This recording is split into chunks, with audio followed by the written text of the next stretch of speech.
नमस्कार विद्यार्थी मित्रांनो, अभ्यास मित्र यूट्यूब चॅनलवर तुम्हा सर्वांचं स्वागत आहे।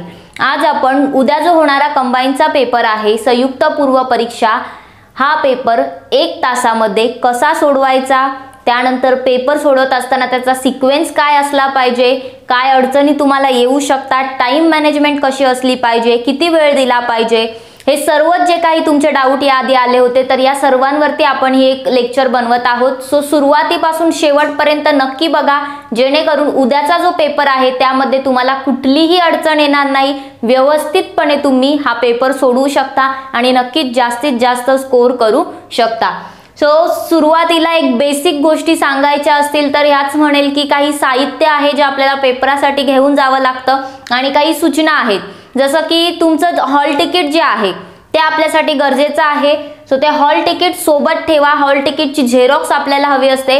आता एक हॉल तिकीटची झेरॉक्स काढा, ठीक आहे, ती सोबत न्या। त्याचबरोबर जेव्हा तुम्ही पेपर देता तुम्हाला माहिती असेल की ज्यांनी आधी दिलेला आहे त्यांना तर माहिती आहे, पण जे फर्स्ट टाइम देत आहे आपल्याला आयडेंटिटी कार्ड सुद्धा लागतं, ओळखपत्र लागतं, तर ते ओळखपत्र ओरिजिनल सुद्धा सोबत ठेवायचं आणि एक झेरॉक्स सुद्धा। कंबाईनचा पेपर आहे म्हणून फक्त एक झेरॉक्स लागेल आपल्याला, इथे एकच पेपर असतो, राज्यसेवेमध्ये 2 पेपर असल्यामुळे 2 लागतात, पण इथे एक झेरॉक्स सुद्धा इनफ आहे। ज्याची झेरॉक्स ठेवणार आहात तेच ओरिजिनल सुद्धा सोबत असलं पाहिजे, किंवा जे ओरिजिनल आहे त्याचीच झेरॉक्स सोबत घ्या, ठीक आहे। मग त्यामध्ये आधार कार्ड चालेल, पॅन कार्ड चालेल, किंवा voting card, passport, driving licence या गोष्टी सुद्धा चालतील। सो यापैकी काहीतरी एक तुमचं ओळखपत्र म्हणून सोबत कॅरी करा, एक झेरॉक्स सोबत घ्या। त्याचबरोबर पेन जो असतो तो आपल्याला ब्लॅक कलरचा पेन हवा असतो, शाईचा नाही तर बॉल पेन हवा असतो, ब्लॅक कलरचा बॉल पेन घ्या, 2 पेन सोबत ठेवा, सो वेळेवर तुम्हाला काही अडचण नाही आली पाहिजे। त्याचबरोबर आपली कोविडची सिच्युएशन आहे, सो ॲज अ प्रिकॉशन म्हणून मास्क, त्याचबरोबर सॅनिटायझर सोबत सुद्धा ठेवा। आणि जे काही आपल्याला पेपरचं जे मॅनेजमेंट करायचे, टाइम मॅनेजमेंट करायचे, 1च तास असतो आपल्याकडे, पण हे फार महत्त्वाचं आहे की आपण त्यावेळी आपल्याला कळायला पाहिजे, कारण एकदा आपण पेपर लिहायला सुरुवात केली, आपल्याला जर टाइम माहिती नसेल तर आपण ते करत राहतो, एक प्रश्न 5 वेळा वाचत राहतो, पण 1च तासाची वेळ आहे, प्रश्न भरपूर आहेत। सो आपल्याकडे एक घड्याळ असलं पाहिजे, जेणेकरून त्यामध्ये आपण कंटिन्यू बघू शकतो की एवढा पाठ झालेला आहे, अजून एवढा बाकी आहे, सो आपल्याला किती वेळ दिला पाहिजे, कुठे किती वेळ किंवा किती वेळ बाकी आहे, काय अटेम्प्ट करायचे, हे घड्याळ असल्यावर उत्तम कळतं। वरी जे तुमचं परीक्षा हॉल असेल तिथे घड्याळ असेल, यावर डिपेंड राहू नका, काही ठिकाणी असतं काही ठिकाणी नसतं, सो सोबत एक कॅरी करा। आणि फार नाहीच जमलं घड्याळ न्यायला तर जो समोरच्या बेंचवर असतो, सगळ्यांकडे घड्याळ असतं, त्यांना तरी ॲटलिस्ट सांगा थोडं साईडला ठेवा की मला कळेल, कारण घड्याळ नसलं तर फार अवघड होऊन जाईल ही टाइम मॅनेजमेंट करायला, आपण त्या फ्लोमध्ये राहतो, कळत नाही 1 तास कसा निघून जातो, ठीक आहे। सो जेव्हा परीक्षा हॉलवर जाणार तेव्हा तुम्हाला जी आन्सर की वगैरे दिली जाईल, त्या आन्सर कीवरती जेव्हा तुम्हाला जे नंबर आहे हॉल तिकीटवरचं तुमचं बैठक व्यवस्था क्रमांक, तो क्रमांक व्यवस्थित टाका, त्यात मिस्टेक करू नका। त्याचबरोबर थोड्या वेळाने जेव्हा प्रश्नपत्रिका दिली जाते तर मागे जो कच्चा कामासाठी तुम्हाला पेज दिलेलं असतं त्यावर तुम्ही सीसॅटचे काही मॅथ्सचे फॉर्म्युले तुम्हाला लक्षात असतील ते, किंवा मग काही रिझनिंगसाठी जसं ABCD आपण लिहून ठेवू शकतो। सो काही गोष्टी आहेत ज्या तुमच्या तेव्हा डोक्यात असतील, कदाचित पेपरच्या फ्लोमध्ये विसरून जाऊ शकता, तर ते तुम्ही त्या 5-10 मिनिटांमध्ये तिथे उतरवून ठेवू शकता, कारण ते कच्च्या कामासाठी आहे, त्याचा यूज होईल तुम्हाला, ॲटलिस्ट एक प्रश्नासाठी जरी यूज झाला तरी खूप आहे, एक मार्क खूप महत्त्वाचा असतो, ठीक आहे। सो या झाल्या काही बेसिक गोष्टी, साहित्य होते, काय न्यायचं, सूचना, ठीक आहे, एक पाणी बॉटल वगैरे सोबत ठेवा, पण काही एवढा वेळ मिळत नाही की आपण पाणी वगैरे 1 तासात पीत बसणार, सो एवढी काही गरज नाही पडत, पण त्याआधी त्यानंतर पडू शकते, ठीक आहे। तर पेपर जो आहे तो पेपर आता सोडवायचा कसा, जसं तुम्हाला माहिती असेल की 1 तासाचीच वेळ असते, पण प्रश्न असतात 100 प्रश्न, 100 मार्क्स असतात आणि 1 तासाची वेळ असते। जर तुम्ही प्रॉपर कॅल्क्युलेशन केलं तर 100 प्रश्नांना 1 तासामध्ये एका प्रश्नाला तुम्हाला फक्त आणि फक्त 36 सेकंद मिळणार आहेत, म्हणजे जवळपास अप्रॉक्स पकडलं तर फक्त अर्धा मिनिट आपल्याला इथे मिळणार आहे। सो अर्ध्या मिनिटामध्ये तुम्हाला तो प्रश्न वाचून समजून त्याचं उत्तर जे आहे ते लिहायचं आहे, टिक करायचं आहे। टिक करायच्या पेक्षा यामध्ये इन्क्लूड करा की गोल सुद्धा रंगवायचा आहे, लगेच एक प्रश्न झाला की गोल रंगवणं असं नका करू, पण मी ते पुढे सांगणारच आहे कसं करायचं, पण लक्षात घ्या 36 सेकंद तुम्हाला यासाठी आहे की प्रश्न वाचा, समजा, त्याचं बरोबर उत्तर टिक करा, रंगवा, म्हणजे 36 सेकंदामध्ये या गोष्टी झाल्या पाहिजे। प्रश्न कधी कधी मोठा असतो, 3-4 स्टेटमेंट असतात, आपल्याला कळत नाही, आपण 4-5 वेळा वाचत राहतो, पण त्यात वेळ निघून जातो। यामध्ये ही गडबड होऊ शकते की वेळ पुरणार नाही, काही प्रश्न आपल्याला कळले नाही आपण पुन्हा पुन्हा वाचतो, पण तसं करू नका. 1 तासाचाच वेळ आहे. जर एकदा प्रश्नाकडे बघितलं, काही वेळेस काय होतं आपल्याला ऑप्शन जरी समोर दिसले तरी आपल्याला कळतं नाही हे तर फारच वेगळं आहे, आपण कधी ऐकलं नाहीये. थोडा वेळ राहू द्या ते क्वेश्चन, पटापट पुढे जा, पुढचे क्वेश्चन सोडवा. नंतर मग जर राहिलेले आहे, वेळ मिळालाय तुमच्याकडे, वेळ उरलेला आहे, तर असे क्वेश्चन अटेम्प्ट करा की जे तुम्ही कधीही वाचलं नाही किंवा ज्याबद्दल तुम्हाला येत नव्हतं. रिस्क इथे घेत नका बसू, लगेच रिस्क नका घेऊ. जे फर्स्ट, सेकंड, थर्ड राऊंड, एवढे राऊंड पण आपल्याला इथे पॉसिबल नसतात. सो स्किप करा क्वेश्चन. वाचण्यात वेळ घालवण्यापेक्षा ते 30 सेकंद तुम्ही पुढच्या क्वेश्चनला दिले तर तुम्हाला बेनिफिट होईल. ऑलमोस्ट सीसॅट मध्ये आपल्याला जे सीसॅटचा पार्ट आहे तो तिथे वेळ जास्त लागतो, ठीक आहे, कारण 36 सेकंद खूप कमी होतात उत्तर काढायला. सो हा प्रश्न ऍक्च्युअली 100 पैकी 100 मार्क्स, हे जे पेपर आहे तो 100 पैकी 100 मार्क्स काढण्याचा नाहीये.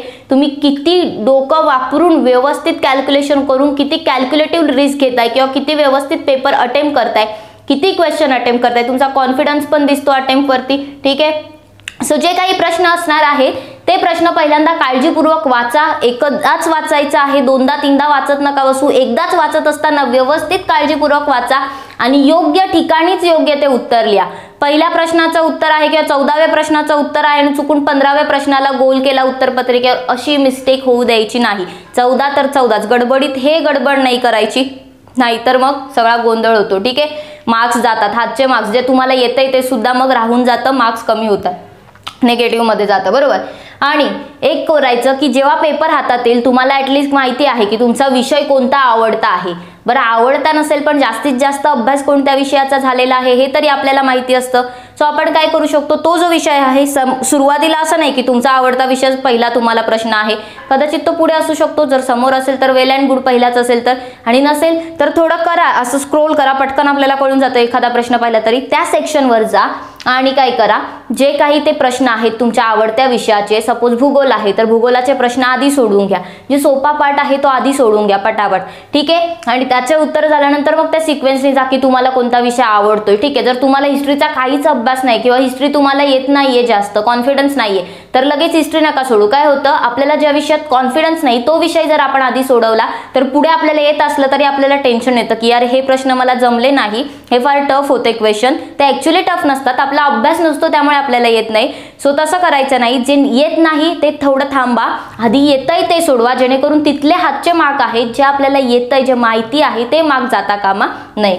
सो आवडता विषय आधी सोडवा, त्यानंतर त्या सिक्वेन्सने जा की सपोज भूगोल आहे, मग पॉलिटी आहे, इकॉनॉमी आहे, मग आपण हिस्ट्री घेतलंय, ठीक आहे. आणि 1/4 नेगेटिव्ह मार्किंग आहे, हे तर तुम्हाला माहिती असेल की आता 1/4 नेगेटिव्ह मार्किंग आहे, बरोबर. म्हणजे तुम्ही जेव्हा एक बरोबर उत्तर जे असतं, 4 चुकीच्या प्रश्न जेव्हा तुमचे होतात तेव्हा एक बरोबर प्रश्नाचं उत्तर तुमचं कट होतंय. मग यामुळे काय करायचे, 1/4 आहे, इथे तुम्ही थोडीशी रिस्क घेऊ शकता जास्त, म्हणजे जास्तीत जास्त अटेम्प्ट आपल्याला करायचे. आता अटेम्प्ट करायचे जास्तीत जास्त हे मी इथे सांगते, पण ते पेपरवर डिपेंड करतं. पेपर कधी कधी काय होतो, खूप टफ येतो. जर खूप टफ पेपर असेल, तुम्ही ऑलरेडी त्यातले बरेचसे प्रश्न तुम्हाला येत नाहीये, त्यात जास्तीत जास्त अटेम्प्ट करून नेगेटिव्ह मध्ये गेलात तर लॉस आहे. सो पेपर जर सोपा असेल तर एक 85 किंवा 80 अटेम्प्ट करा, आणि जर पेपर टफ असेल तर 70 ते 80च्या मध्ये अटेम्प्ट करा. पण फारच कमी, आता कट ऑफ कमी लागते म्हणून आपण तेवढेच अटेम्प्ट करायचं, किंवा तुम्हाला वाटतंय नाही मला येतंय, हे कॉन्फिडन्स आहे, 50 प्रश्न लिहिले 50 मार्क पडणार, असं करू नका. रिस्क घ्यावी लागणार आहे. अटेम्प्ट 70 पर्यंत तरी गेलाच पाहिजे, ठीक आहे. कारण काय होतं, कधी कधी चुकू शकतं, नेगेटिव्ह मध्ये गेला तर ते लॉस नको व्हायला, जे आपली कट ऑफ येते ती पण येणार नाही मग, ठीक आहे. सो अटेम्प्ट जो आहे तो 70 तर असलाच पाहिजे कमीत कमी, आणि जास्तीत जास्त 85 पर्यंत ठेवा. फारच येत असेल, खूपच सोपा आहे पेपर आणि तुम्हाला सगळंच येतंय तर करा मग तुमची रिस्क, ठीक आहे. सो अटेम्प्ट चांगला करा. 1/4 नेगेटिव्ह मार्किंग आहे, सो ती एक तुम्ही रिस्क घेऊ शकता तिथे कॅल्क्युलेटिव्ह. पेपर सोपा कठीण आहे आपल्याला कळतं. कशावरून कळतं, जर तुम्ही पेपर सोडवताय, समोर तुम्हाला वाटतंय हे येतंय, हे मी वाचले, कंटिन्युअसली दिसतंय की हे प्रश्न सगळे आपल्या ओळखीतले आहेत, याचा अर्थ पेपर सोपा आहे. तुमच्याच ओळखीतले आहे असं नाही, सगळ्यांच्याच ओळखीतले असतात मग सगळाच पेपर जर तसा वाटला. आणि जर खूपच वाटत असेल की अरे हे तर वाचलं नाही, हे फार किचकट दिसतंय, कॉम्प्लिकेटेड आहे, खूप डीप विचारले, याचा अर्थ पेपर तो टफ असतो, जर सगळ्याच ठिकाणी तसं वाटलं तर, ठीक आहे. सो त्यावरून तुम्ही अंदाज लावू शकता. त्याचबरोबर विज्ञान हा विषय असा आहे की काही लोक विज्ञानला जास्त प्रायोरिटी देत नाही, विज्ञानाचा अभ्यास करत नाही, त्यामुळे मग पेपरमध्ये जेव्हा प्रश्न विचारले जातात ते आपल्याला येत नाही. मग प्रश्न येत नाहीये तर लगेच विज्ञान सोडवत नका बसू. काय करा, आधी बाकीचे विषय GS कंप्लीट करा आणि नंतर विज्ञानावर जा, कारण की विज्ञान असा विषय ज्याला येतो तो पहिल्यांदा जरी सोडवायला घेतलं तर त्याचे सगळे बरोबर येणार आहेत आणि ज्याला येत नसेल त्याने तुक्के किती का मारायचा प्रयत्न केला पण इथे काय होणार आहे, चुकणार आहे. सो इकडे जास्त वेळ घालवायचा नाही. त्यातल्या त्यात इथे फिजिक्सचे जर क्वेश्चन आले किंवा केमिस्ट्रीचे जर सॉल्व्ह करायचे क्वेश्चन आले, न्यूमेरिकल्स आले तर जास्त वेळ घालवायचा नाही. येत असेल, परफेक्ट फॉर्म्युला येत असेल तरच त्यात वेळ घालवा, कारण सायन्स हा असा विषय आहे जो आपला वेळ घेतो म्हणजे घेतो. मग कोणतीही परीक्षा असो, कंबाईन असो की राज्यसेवा असो, वेळ घालवायचा नाही. येत असेल पटकन देऊन टाकायचं, नसेल सोडून द्या. ठीक आहे, पुढे जा. सो विज्ञान शेवटी सोडवा. ठीक आहे. सो अशा प्रकारे आपल्याला ऍटलीस्ट जीएस तरी असा अटेम्प्ट करायचं. एकाच पेपरमध्ये आपल्याला जीएस सुद्धा असतं आणि सीसॅट सुद्धा असतं, बरोबर. तर एक आणखी गोष्ट सांगायची ती म्हणजे की तुम्हाला जे स्टेटमेंटवाले क्वेश्चन दिले जातात, 3 ते 4 सेंटेन्स असतात, स्टेटमेंट असतात, विधानं असतात, बरोबर, किंवा 1-2 विधानं असतात. आता यामध्ये काय होतं, आपण प्रश्न एकतर आपल्याला वाचायला वेळ तेवढा नाहीये, आपण प्रश्न एकदा वाचणार, त्यानंतर बघणार, उत्तर लिहिणार.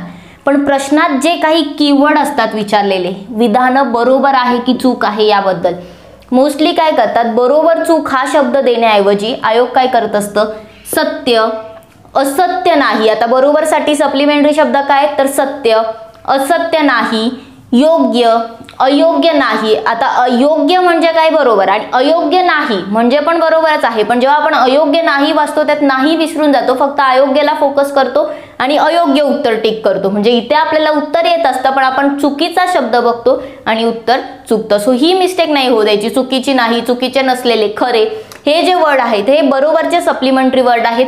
प्रश्न वाचत असताना एकदा त्या वर्डला फक्त अंडरलाईन करायचे आणि त्याने मग ते ऑप्शन जे विधानं आहेत ते बघायचे आणि त्या विधानांपुढे सपोज हे पहिलं विधान, हे दुसरं विधान, लगेच बरोबर चूक असं टिक करायची जेणेकरून आपल्याला कळतं, उत्तर पटकन निघतं. ठीक आहे. त्याचबरोबर चूक असेल, चूक शब्दाला सप्लिमेंटरी शब्द काय आहेत, असत्य, सत्य नाही, अयोग्य, योग्य नाही, बरोबर नाही. आता बरोबर नाही म्हटलंय मग लगे बरोबर आहे वाले नाही शोधायचे. बरोबर नाही म्हणजे चुकीचं, बरोबर नसलेलं म्हणजे चुकीचं, खोटं म्हणजे चुकीचं. सो हे सप्लिमेंटरी वर्ड्स आहेत, यावर फोकस करा, अंडरलाईन करा जेणेकरून तिथे मिस्टेक होणार नाही, कारण ही मिस्टेक फार लोकांची होत असते. ठीक आहे. आणि गडबड करायची नाही. ऑप्शन जे आपल्याला त्यावरच टिक करायचं, चुकून दुसरं टिक करायचं नाही. सो हे काही बेसिक गोष्टी होत्या.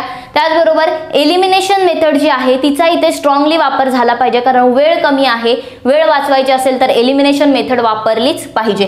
काय करायचं, आता प्रश्न आहे, एक एक्झाम्पल म्हणून इथे प्रश्न घेतलेला आहे, जननी बाल सुरक्षा योजनेचे प्रमुख ध्येय कोणते आहेत.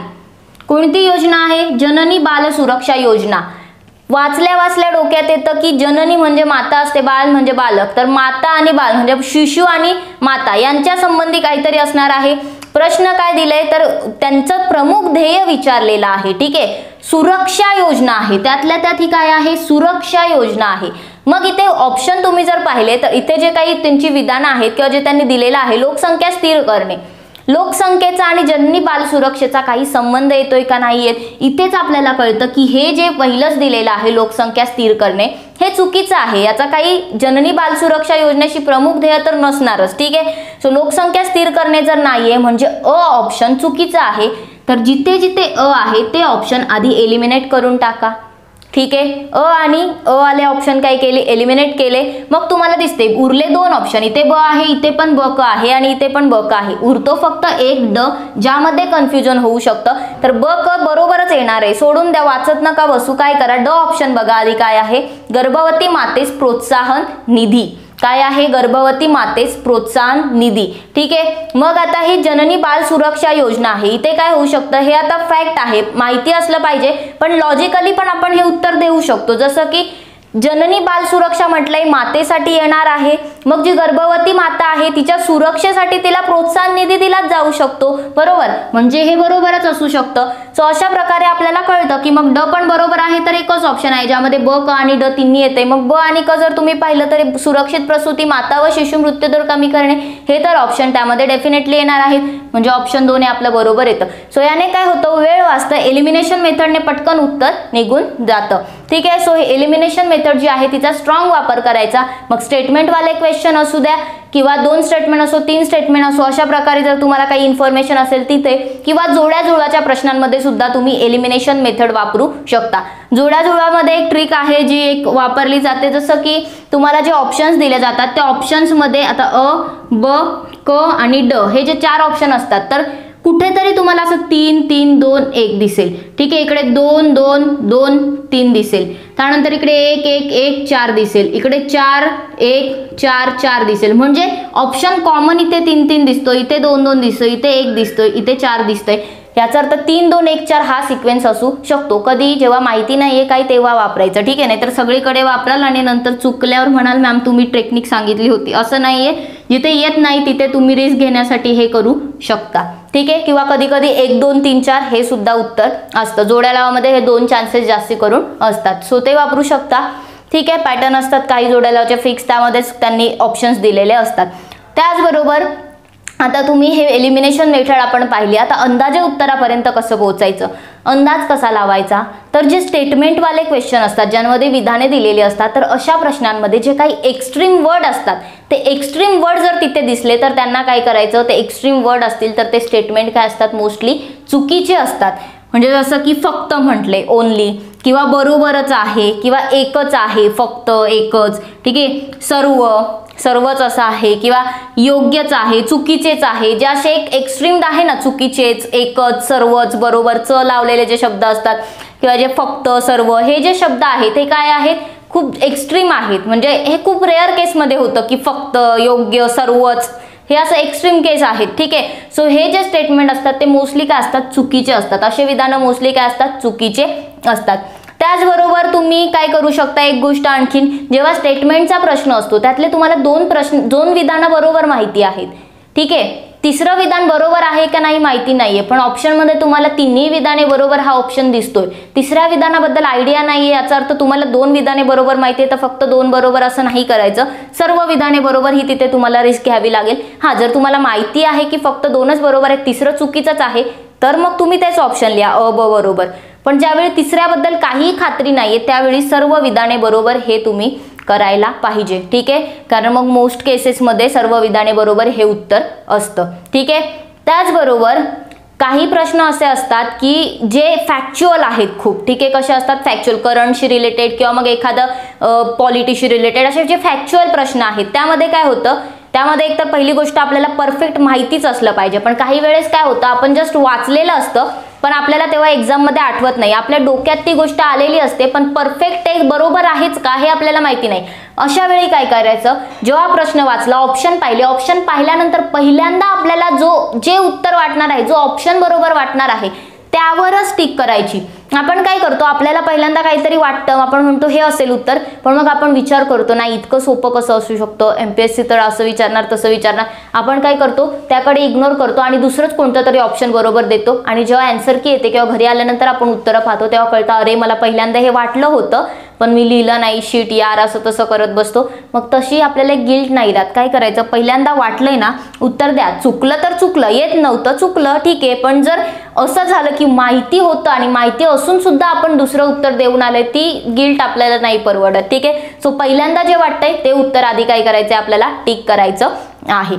त्याचबरोबर जीएस विषयी आपण पाहिले, पण सीसॅटचा पार्ट सुद्धा त्या पेपरमध्ये येतो. सो सीसॅटचा जो काही पोर्शन आहे त्यामध्ये ऑब्व्हियसली ते पॅसेज तर नाहीये, तुम्हाला रिझनिंग आणि मॅथ्स आहे, ठीक आहे. सो सीसॅटचा जो काही पोर्शन आहे रिझनिंग आणि मॅथ्सचा, यामध्ये एक 15 मार्क्सचं असतं, बरोबर. तर तुम्हाला काय करायचं आहे, इथे रिझनिंग जे आहे ते आधी सोडवायचे, मॅथ्स सगळ्यात शेवटी सोडवा, ठीक आहे. मॅथ्सला वेळ लागतो, कॅल्क्युलेशन्स, फॉर्म्युले, मांडणी, ह्या सर्व गोष्टींना वेळ लागतो. रिझनिंगचा जो पार्ट आहे तो आधी सोडवा. त्यातल्या त्यात रिझनिंगमध्ये जर तुम्ही पाहिलं की क्लासिफिकेशनचा, बैठक ते वर्गीकरणचा जो प्रश्न आहे किंवा बैठक व्यवस्थेचा प्रश्न आहे त्याला पण वेळ लागतो, ठीक आहे. मग मॅथ्स जर तुम्हाला तिथपर्यंत दिसत असेल एखाद दुसरा प्रश्न पटकन निघण्यासारखा तर तो सोडून घ्या. रिझनिंगमध्ये पण जे पटकन होणार आहे ते पटापट सोडून घ्या. मॅथ्समधले फास्ट होणारे गणित पटापट सोडून घ्या. जे खूपच मोठे प्रोसेसवाले गणित दिसतात ते शेवटी ठेवा. सेम रिझनिंगमध्ये बैठक व्यवस्था वगैरे वेळ लागतो, ठीक आहे. पण वेळ आहे तुमच्याकडे तर डेफिनेटली बैठक व्यवस्था, वर्गीकरण हे प्रश्न सोडवायचे, कारण ते हातचे मार्क्स असतात, ठीक आहे. त्याचबरोबर सीसॅटमध्ये काय होतं, मोस्टली जीएसचा पेपर सोडवताच आपला वेळ निघून जातो, कारण आपल्याला 1 तासात सगळं उत्तरं लिहायची, ते गोल करायचे, त्याचबरोबर मध्ये तुम्हाला साईन करावी लागते शीटवर, ते रोल नंबर हे ते तुमचे आधार कार्डचे झेरॉक्स द्या, हे सगळ्या गोष्टी वेळ निघून जातो. सो आपल्याला सीसॅटला काय होतं, वेळ पुरत नाही, त्यामुळे मॅथ्स शेवटी ठेवायचं. आणि मॅथ्स जे असं सब्जेक्ट आहे की ज्यामध्ये 4 ऑप्शन जे असतात त्या 4 ऑप्शन मधून काय असतं, एक ऑप्शन खूप एक्स्ट्रीम उत्तर असतं, एक ऑप्शन खूपच असं लहान उत्तर असतं, एक खूपच मोठी संख्या असते. उरलेल्या ज्या 2 संख्या असतात त्या 2 संख्यांमध्ये चान्सेस असतात एक उत्तर असण्याचं. ठीक आहे. सो तिथे आपण थोडासा टुक्का लावला, थोडीशी रिस्क घेतली आणि उत्तर दिलं. जर आलं बरोबर तर वेल अँड गुड, चुकलं तर ठीक आहे, कारण रिस्क तर घ्यावी लागणार आहे. अटेम्प्ट कमी होत असेल तर, अटेम्प्ट जास्त झालाय मग सोडून द्या येत नसेल तर ठीक आहे, पण अटेम्प्ट कमी होते तर रिस्क घ्यावी लागणार आहे. सो अशा प्रकारे तुम्ही काय करू शकता, सीसॅटचा पार्ट सोडू शकता. थोडीशी एलिमिनेशन मेथडचा आपण या प्रकारे वापर करून काय करू शकतो, तिथे रिस्क घेऊ शकतो. अप्रॉक्स आपल्याला एखादं उत्तर वाटत असेल तर ते सुद्धा आपण तिथे टिक करू शकतो. ठीक आहे. सो अशा प्रकारे सीसॅटचा पेपर सोडवा. जीएसची सुद्धा तुम्हाला ट्रिक सांगितली. सीसॅटचा पेपर म्हणजे सीसॅटचा पोर्शन. ठीक आहे. एकाच पेपरमध्ये सीसॅट जीएस सगळं मिक्स असतं. करंट अफेअर्स ज्याला येतंय तोच व्यवस्थित सॉल्व करू शकतो, कारण तो खूपच मग एक स्टॅटिक पार्ट असतो करंट अफेअर्सचा. ठीक आहे. किंवा काही जर जीएस रिलेटेड करंट विचारलं, माहिती असलं तर देऊ शकतो, पण करंटसाठी मोस्टली माहिती असणं, इन्फॉर्मेशन कमी असली तर करंटचे उत्तर मोस्टली चुकतात. पण मग करंटमध्ये पण तुम्हाला थोडीफार काही ठिकाणी रिस्क घ्यावी लागेल. 15च्या 15 प्रश्न, 10च्या 10 प्रश्न सोडू शकत नाही. ठीक आहे. सो आपल्याला काय करावं लागेल, तिथे सुद्धा थोडी रिस्क घ्यायची आहे. सो सेम ज्या काही मग एलिमिनेशन मेथड वगैरे आहे त्यांचा वापर करा, सो उत्तरं निघतील.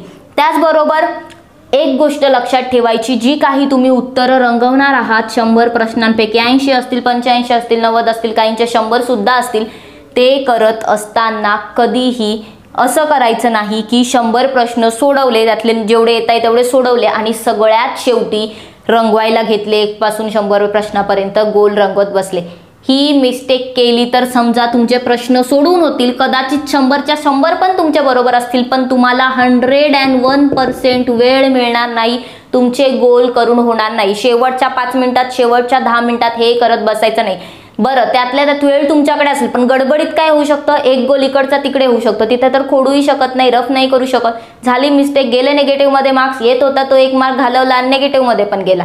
सो ही मिस्टेक करायची नाही. तुमचं पेपर आहे, याआधी सुद्धा मी तुम्हाला सांगितलं होतं की पेपर आहे, सपोज असा पान तुम्ही ओळखलं. ठीक आहे. तुमचे जे 2 पेज समोर ओपन होत आहे, इकडे पहिला प्रश्न आहे, दुसरा प्रश्न, तिसरा प्रश्न, चौथा, 5वा, 6वा सोडवलं. याचं उत्तर X आलं, याचं Y आलं, याचं Z आलं, हे उत्तर आली यांची 6 प्रश्नांची. ही उत्तर एकदा टिक केली इथे की आन्सर की घ्यायची, या 6च्या 6 प्रश्नांची उत्तर रंगवायची.